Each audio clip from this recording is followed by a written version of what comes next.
wuxuu keenay fikrad oo uu u bixiyay wax la dhaho miners.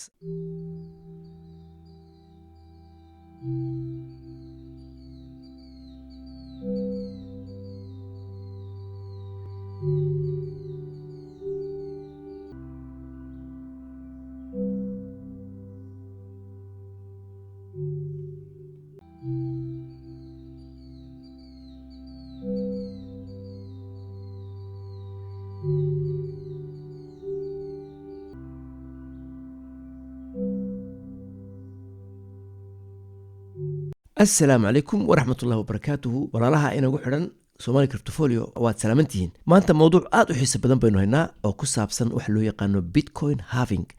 step by step baynu u fahmi doonaa insha Allah marka videoga dhamaystir min albidaya ila nihaya, min bilowga ila dhamaadka insha Allah.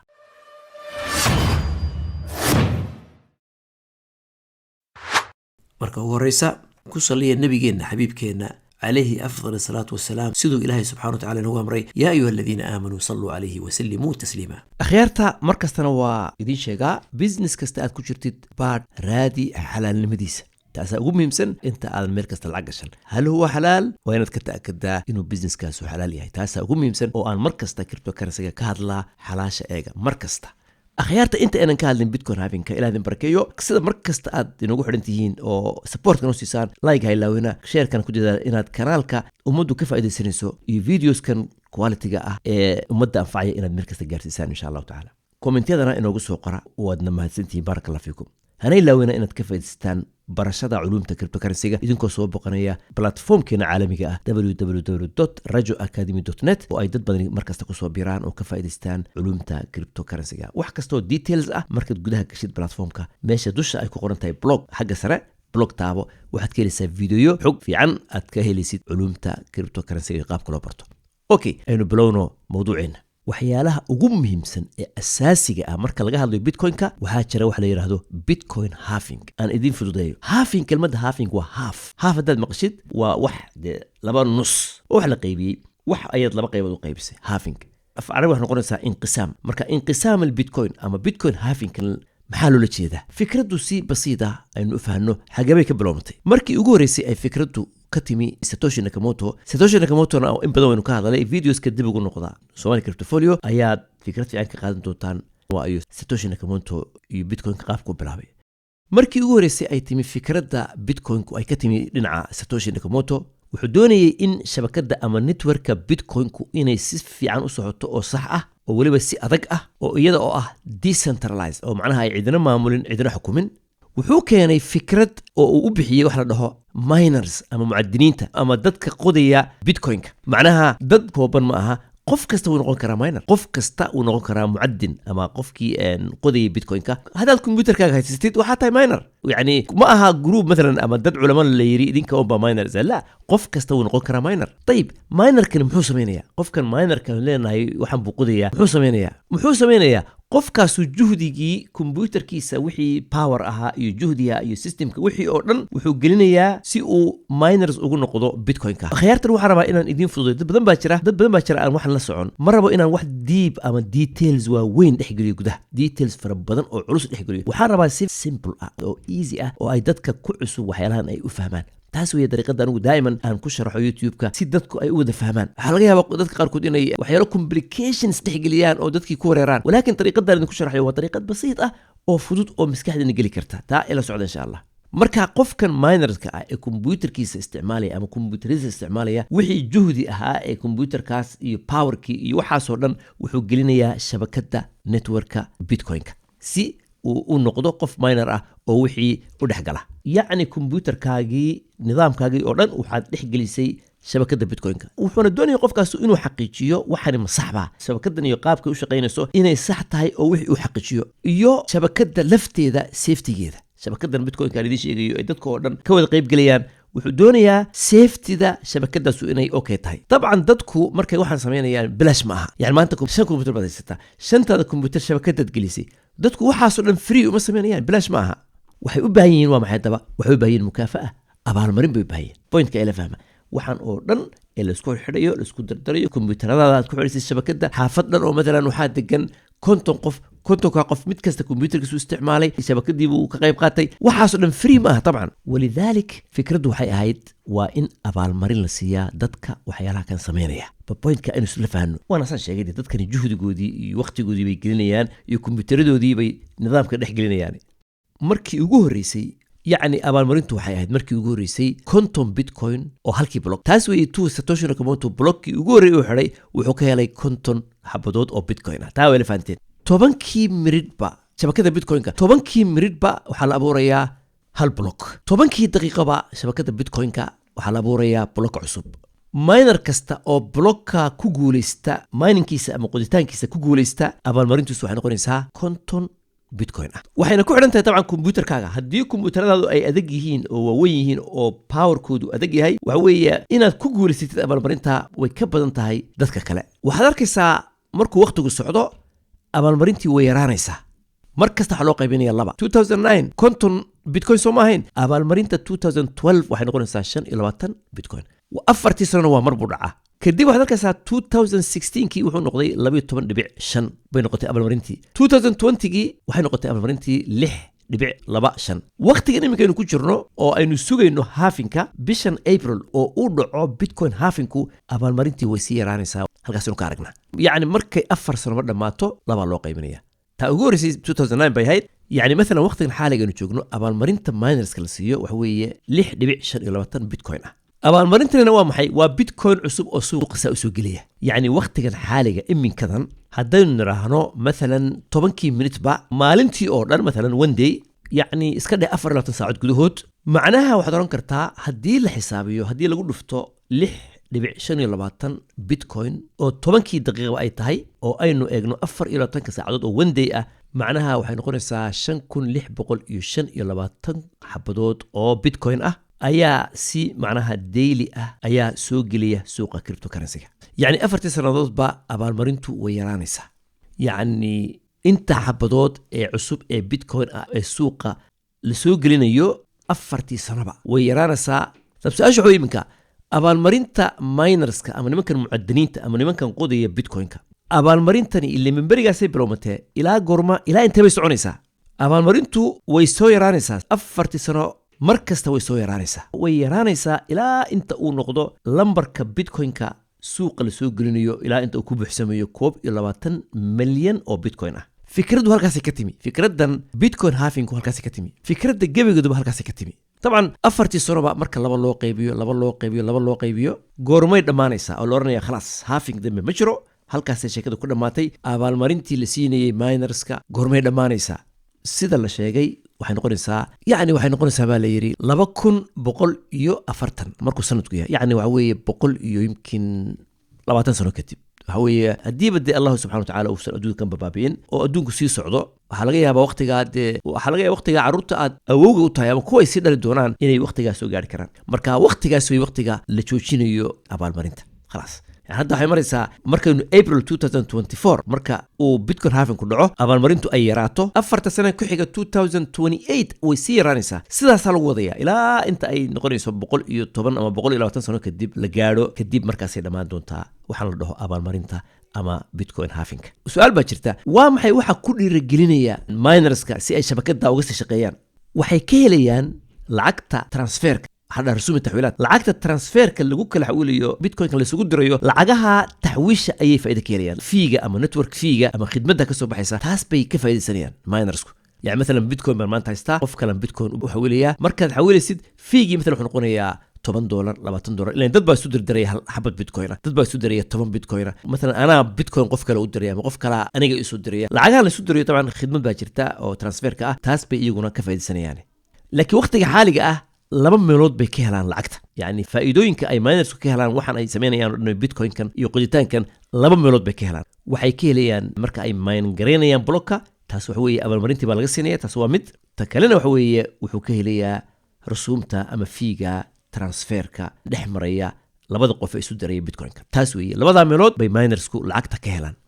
طبعا marka la eego fiiga waa wax yar weey ma badna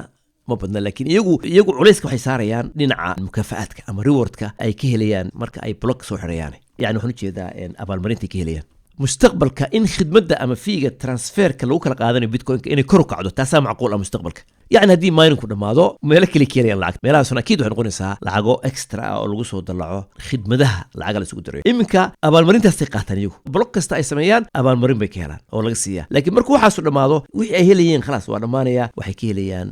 lacagahan khidmadahan lagu kala qaadanayo transferka taasna waa arrin iminka xaqiiqatan aad u fog yani marka inuu dhammaado abaalmarintu inay dhammaato waa dee 100 sano kadib iyo dheeraad wey waqti dheer wey taas 2140 waqtigaa yaaba adduunka joogaba wax badan baa dhici kara mustaqbalka inagoo aynu ogeyn oo ilaahay subxana watacaala uun og yahay inagu bes waxaynu ka hadlaynaa numbers iyo saadaal iyo xisaabaad baynu ka hadlaynaa wax kale maaha adiga marka aad tahay qof kiribto ka ganacsanaya su-aashaad isweydiinaysid waa maxay maxaan ka helayaa haddii haafinku dhaco haddii 4 sano ay dhammaato anigu marka aanay qof kiribto ka shaqaysta ama maalgashi ku sameeya ama sarifle ka ah maxaan ka helayaa su-aasha qof kasta isweydiinayo waa taas soo sax maaha haddaynu taariikhda dib ugu noqonno haddaba aynu eegno wixii dhacay yacni innaga oo dhan waxaa inoo muhiim ah briceku ma kacayaa mise ma degayaa marka uu haafinku dhaco taas wey waxaynu inagu isweydiinayno yacni haddii uu haafinku dhaco briceku ma kacayaa kor ma u cararayaa mise dhulku imanaya bitcoinku hoos usoo daadanaya يعني بيتكوين كلي كالمينو لكن حكى هذا كريبتو كارنسي مركز لقى هذا جنرال جود هان يعني waxaynu sameeynaa aynu dib ugu noqono taariikhda dib ugu noqono taas weeye meesha moogtahay laga xisaabiyo taariikhda aynu dib ugu noqono haddaynu eegno pageka waxaad arkaysaa haafin kasta oo dhaca priceku kor buu carara yani 2012 markuu dhacay haafinku kadib priceku waa buudi markaynu soo noqonnay 2016 oo haafinkii kala dhacay kor buu kacay haddana markaynu eegnay 2020 haafinkii ku xigay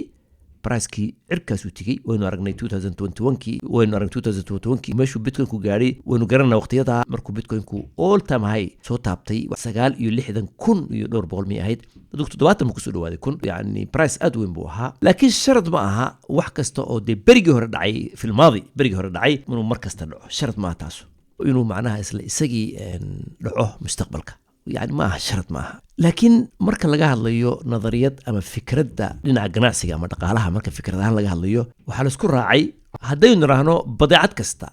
أما وح كستا أو مثلا سوق لكيني أو لكلي إبسانيو الدون كان نكون والله هاي وحاج شري واحد لها demand and supply أي شري واحد يراهدو يعني هدايو نراهنو وحي سوق لصور ديجي لكلي إبسانيو نروا سبلاي مثلا مو يراهدي وحي يربو نقضي محاد عيا خصب برايسكو كربو كعيا لأنه وحي بايرادي سمعنا فاهمين يعني تاسو وح عالم كلنا لو يقانو بضيعات بسوق لكيني سبلاي بضيعات دي ما انت مثلا وحلو كلي بسنية هالكي بوكس با أم هالكي كرتون با $20 بضيعات السوقي ويرات وحير بين نقطي مركي يراتو أو ميل كستلقى كلي بسدو برايس كي دي كربو كعيا ديماند كي طلب كي با بدنية ديماند وطلب كيا طلب كي با بدنية haddaad wixii yaraysid dadku ay ku tartamayaan waa la raadinaya wuxuu qoranaya qofku price-kii double hadduu noqdo waan iibsanaya marka waa taas weeye ka dhacaysa suuqa laanna suuqii wuu ka yaraaday wax yar buu noqday sidii awal ma aha yani taas weeye dariiqada ugu basiidsan ee anigu aan inoogu sharaxi karo yani waa suurtagal maadaama uu wixii soo yaraanayo minerskii abaalmarintii soo yaraanayso oo bitcoinkii suuqa la soo gelinayay sidii awal uusan ahaanin uu soo yaraanayo dee in dadku ku soo yaacaan ayaa dhici kara hadday dadku ku soo yaacaanna دي أكيد وحوي برايسكي كربو عريا واي فانتي سوما تسوى نظرية تسوى فكرة دوية لكن شرط معها وحاجرة فاكتور كله أم عوامل كلا جرتا أسباب كلا أياجرة شرط معها إني تاكلي نقطة طبعا ضدك أوردن waxay u iibsanayaan bitcoin markuu pricekiisu dhulka yimaado waxay u iibsanayaan si ay mustaqbalka marka uu meel sare gaaro inay isaga iibiyaan oo lacag fara badan ka helaan taasna xaqiiqatan waynu aragnay berigii dhaweyd midka sanadkii hore may ahayd oo bitcoinku gaadhay $15,600 markaas aan dadka kala hadli jirnay war iibsada dadka badankood way ka carareen waxay ku leeyihiin ma aaminsanin waxaan idhi war dadka adduunka ugu taajirsan ee millionaireska ah ayaa billions ku iibsada bitcoin isagoo konton mar iibsadeen isagoo 30 mar iibsadeen wuxuu idin yimi 15,600 waa price jaban weeye waa discount weeye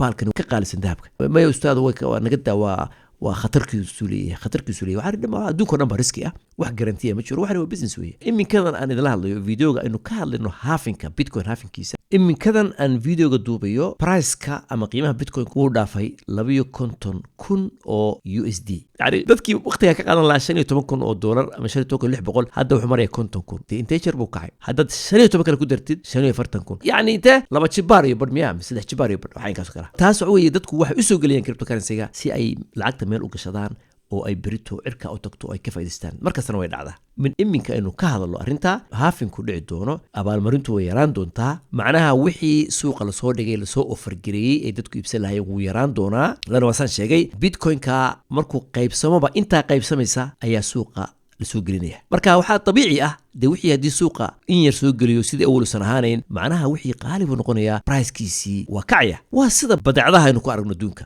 أي بضيعة أو سوق تالا واسدة سوي مركي يراتو حوغا أو القصو ضياعية برايسكو كربو عرية يعني ما هالشرط إن إسلام مركي با يرنتا سودعدو أو عركا تغو برايسكو شرط ما يمكن إنو سن وحبي يسكب بدلين حوغا إن لتشوغو بيل لما بلود إنو سن وحبي يسكب بدلين ومعقول وين ندعي كرتا إن أو برايسكو kaco oo مثلا waqti cayiman kadib inuu kor kaco sababtoo ah hadaad eegtid historigii berigii hore wixii dhacay ee price kor kacay waliba beriga marka la eego social media-da ama maaragtay iclaamka marka laga hadlayo caan ma ahayn arintani yani dad badan ma ogeyn caan ma ahayn markuu dhacay haafinkii ugu horeeyay dadku sida uma ogeyn dad yar ba ogaa haafinkii labaad dad far badan saa uma ogeyn 2012kii waliba marka la eego dad far badan saa uma ogeyn 16kii oo oran kartaa waa la soo ogaaday yani waqtiga ma uusan jirin social media weyn oo ka hadasha arrimaha kan mana uusan ahayn mawduuc dadka oo dhan ay og yihiin waadixna uma ahayn dadka oo dhan xogaa group yaroon buu ahaa oo arrimaha la socda bariga haddii la fahmi lahaa oo dadku dhan ogaan lahaayeen wax badan ba isbedeli lahaa laakiin subxaan allah waqtiga saa looma ogeyn almuhim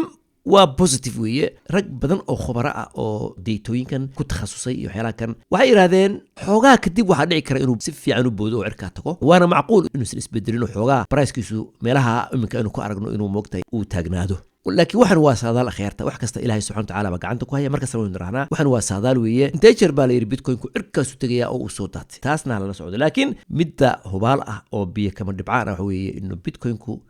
waxa weeye waa internet gold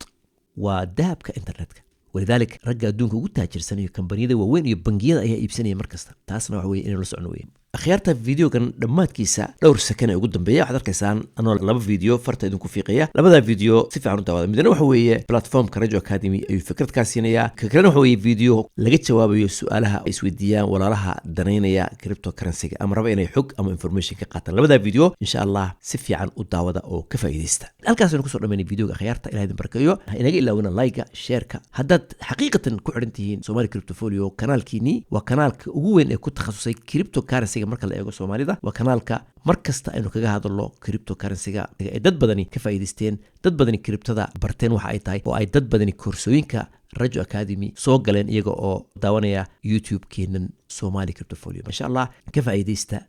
fursadahan aynu haysano waxbarashada ah ka faa'iideysta xog iyo information fiican ka qaata khayrna waa inoo rajaynaya ilaahayna waxaan ka rajaynayaa inuu suuqa lacag xalaal ah inaga siiyo oo inagu barakeeyo waana walaalkiin Axmed Aadan weeye wassalaamu calaykum waraxmatullaahi wabarakaatuh